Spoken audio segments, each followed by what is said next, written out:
మీ business విస్తరించాలనుకుంటున్నారా? మార్చి 16-17న హైటెక్స్ లో franchise India biggest ఫ్రో expo. మావోయ్ వెళ్ళిపోతాండ్రు పారిపోతాండ్రు అంటూ ఇప్పుడు బీఆర్ఎస్ లో కేకలు వినిపిస్తున్నాయి.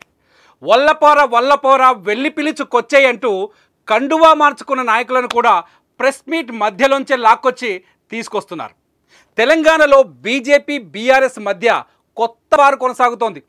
ఇక మీరు గెలవలేరులే అంటూ బీఆర్ఎస్ నేతలకు బీజేపీ వేస్తున్న గ్యాలానికి నాయకులు ఈజీగా చిక్కుతున్నారు. విచిత్రం ఏంటి అంటే నిన్నటిదాకా బీఆర్ఎస్ బీజేపీ మధ్య దోస్తీ ఉందనే ప్రచారం జరిగింది. ఒక రకంగా చెప్పాలంటే అసెంబ్లీ ఎన్నికల్లో ఈ ప్రచారం కూడా బీఆర్ఎస్ ఓటమికి ఒక కారణమయ్యింది.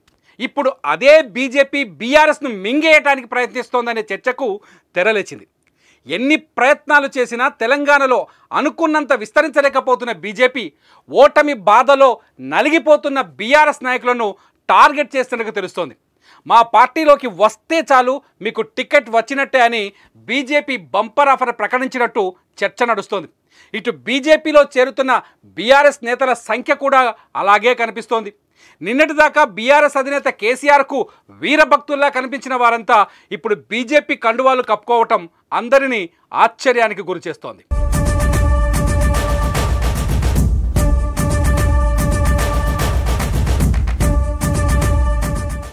కండువా కప్పుకుంటే చాలు టికెట్ కన్ఫామ్ అనే హామీని ఇప్పటికే రుజువు చేసింది బీజేపీ. బీఆర్ఎస్ నుంచి బీజేపీలో చేరిన ఇద్దరు నాయకులకు మొదటి జాబితాలోనే టికెట్లు అప్పగించింది. జహీరాబాద్ నుంచి బీబీ పాటిల్కు టికెట్ ఇచ్చింది. ఇక్కడ బీజేపీ నుంచి రాజకీయంగా ఆర్థికంగా బలమైన నేతలు ఉన్నప్పటికీ వారెవ్వరినీ కాదని బీఆర్ఎస్ నుంచి వచ్చిన పాటిల్కు అధిక ప్రాధాన్యం ఇచ్చింది బీజేపీ. ఇటు నాగర్ కర్నూలులో కూడా అదే జరిగింది. స్థానిక సిట్టింగ్ ఎంపీ పోతుగంటి రాములు కుమారుడు భరత్కు వెంటనే టికెట్ ఇచ్చింది. రాములు బీఆర్ఎస్ నుంచి పార్లమెంటుకు ప్రాతినిధ్యం వహిస్తున్నారు ప్రస్తుతం. దీంతో బీజేపీ ఎప్పుడు పిలుస్తుందా అని ఎదురు చూస్తున్న బీఆర్ఎస్ నేతల్లో ఆశల్ని మరింత పెంచినట్టయింది. రెండో జాబితా రేపో మాపో వస్తుందనే లోపే బీఆర్ఎస్ నుంచి ఏకంగా 4 నాయకులు బీజేపీలో దూకేశారు. నల్గొండ లోక్సభ టికెట్ కోసం కేసీఆర్ వీరభక్తుడు సైదిరెడ్డి బీజేపీ కండువా కప్పుకున్నారు. మహబూబాబాద్ ఎంపీ టికెట్ కోసం బీఆర్ఎస్లో కీలక నేతగా ఉన్న సీతారాం నాయక్ కూడా కండువా మార్చేశారు. ఖమ్మం నుంచి జలగం వెంకట్రావు, ఆదిలాబాద్ నుంచి నగేష్ బీఆర్ఎస్లో బిస్తర్ సర్దేసి బీజేపీ గూటిలో అడుగుపెట్టారు. అంతేకాదు మరికొంతమంది నాయకులు బీజేపీ ఆఫీస్ నుంచి ఫోన్ వస్తుందని ఇంకా ఎదురు చూస్తూనే ఉన్నారు.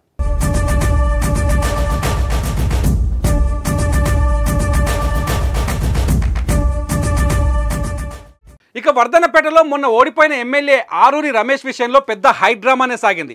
నిజానికి ఆరూరి రమేష్ కాసేపట్లో పార్టీ మారాల్సి ఉంది. బీజేపీ రమేష్తో చర్చలు కూడా ముగించింది.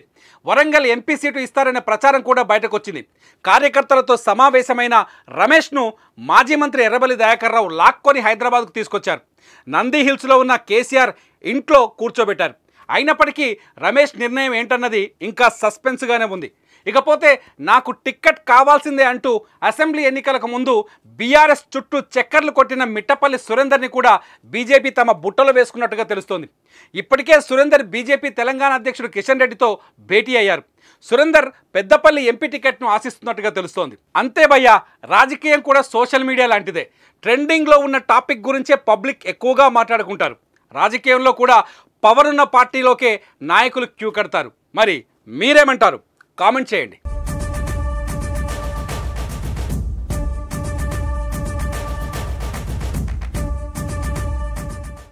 సుమన్ టీవీలో మీ పర్సనల్ అండ్ బిజినెస్ ప్రమోషన్స్ కోసం కింది నెంబర్కి కాంటాక్ట్ చేయండి.